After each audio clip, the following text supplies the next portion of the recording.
Buenas noches con todos. Mi nombre es Pablo Andrés Álvarez. Les presento hoy un análisis sobre el crimen en el Ecuador. El crimen organizado es una plaga que destruye nuestra sociedad, reduciendo a la seguridad pública en conjunto con la calidad de vida y el bienestar de nuestros ciudadanos. En esta figura se puede observar que la media de tasa de asesinatos disminuyó significativamente desde el año 2011 hasta el año 2018, donde su pico más bajo con una media de 3,95 muertes por cada 100.000 habitantes. Esto se debió a que durante este periodo se vivió un proceso de modernización y reformas policiales, donde las políticas implementadas se orientaban a fortalecer la capacidad del Estado frente al crimen mediante medidas de control y castigo, además de que el Ecuador ha reducido el índice de muertes violentas en un periodo de tiempo. Esto en base a una mayor asignación de recursos a la Policía Nacional, ya sea en logística e infraestructura, logrando implementar nuevas tecnologías como el sistema David, el cual les permite almacenar y representar la información en tiempo real de datos de seguridad.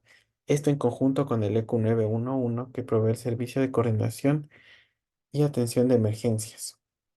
Además de que durante el periodo desde 2011 hasta 2018 existió una prohibición de importación y importación de armas de fuego, además de la imposibilidad o el aumento de medidas restrictivas para la renovación de licencia de armas de fuego para la ciudadanía.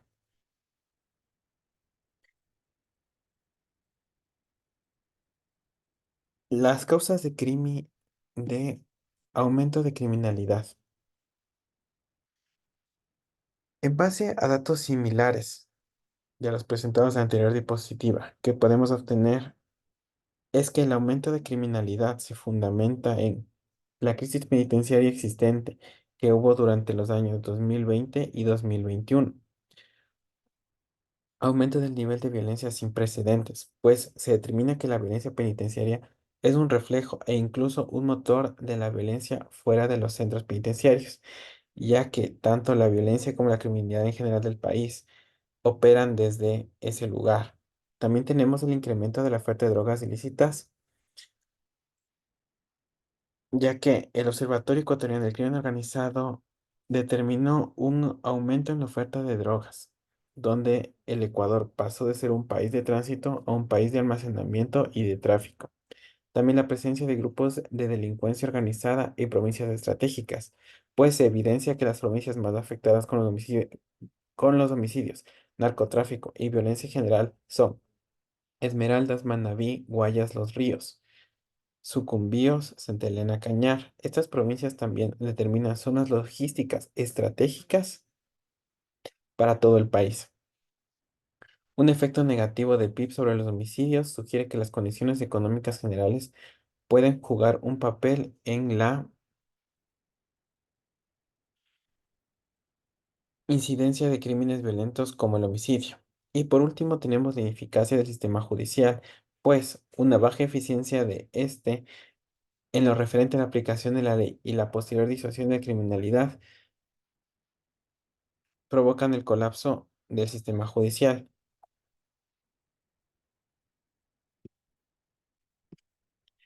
Por otro lado, también tenemos factores determinantes del crimen organizado, como lo son la tasa de congestión judicial, pues existe una relación entre el número de casos judiciales ingresados y casos resueltos, en especial dentro de los asesinatos, ya que existe una mayor congestión dentro del sistema judicial.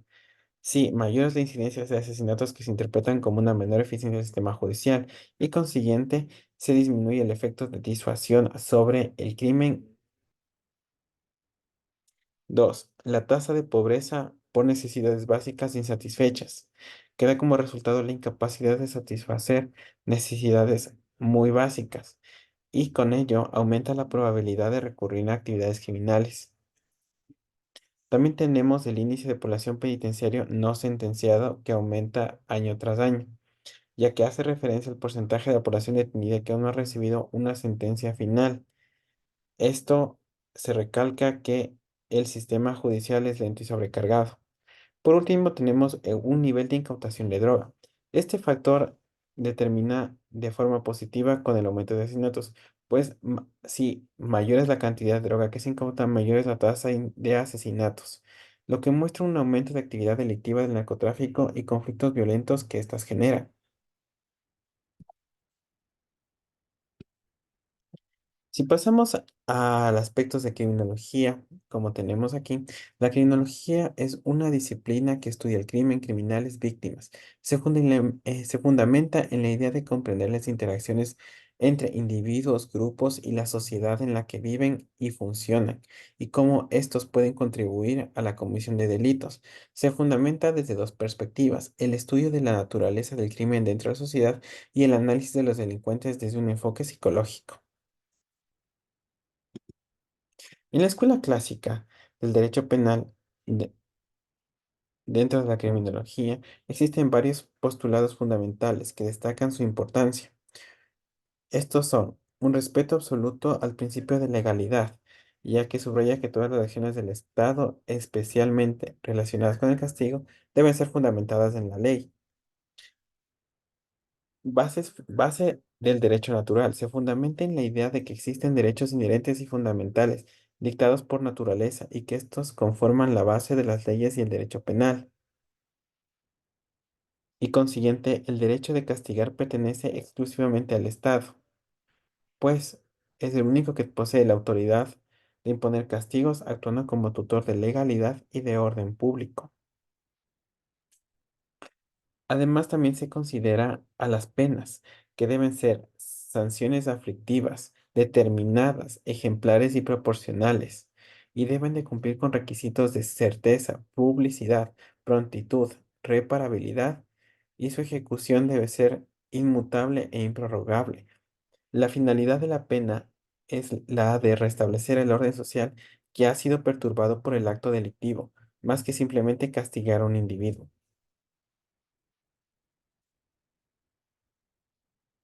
La escuela positiva se distingue por varios puntos claves que marcan una diferencia significativa respecto a la escuela clásica.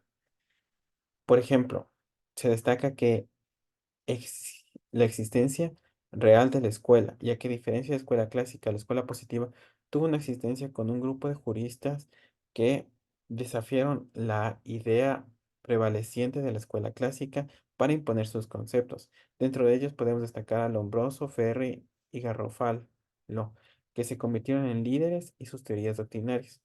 Tenemos un enfoque en la observación positiva, ya que esto implica fundamentarse en disciplinas como antropología, psicología y estadística criminal.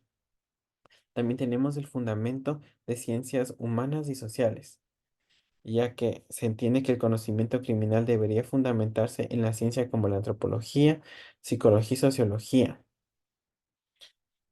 La combinación de estas tres ramas intervienen dentro de una metodología científica aplicada al estudio de la patología social criminal.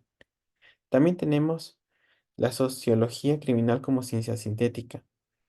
Propuso una ciencia que combina el estudio del delito, del delincuente y del medio, por medio del método positivo, que busca entender de forma integral la criminalidad. Por último, tenemos la escuela social, que se encuentra respaldada por Durkheim. Se distingue por varios puntos importantes como lo son el fundamento teórico, que se fundamenta en la dialéctica, lo que sugiere una aproximación más dinámica y enfocada a los conflictos y cambios sociales. Tenemos un enfoque en la sociedad. Aquí surge una frase, la cual es: las sociedades también tienen los criminales que se merecen, y es el medio de cultivo de la criminalidad, mientras que el microbio es el criminal. Esto refleja una visión de que el entorno social juega un papel determinante en la criminalidad. También se destaca la desigualdad de división de trabajo, donde se remarca la desigualdad material y la división del trabajo como factores críticos, rechazando la igualdad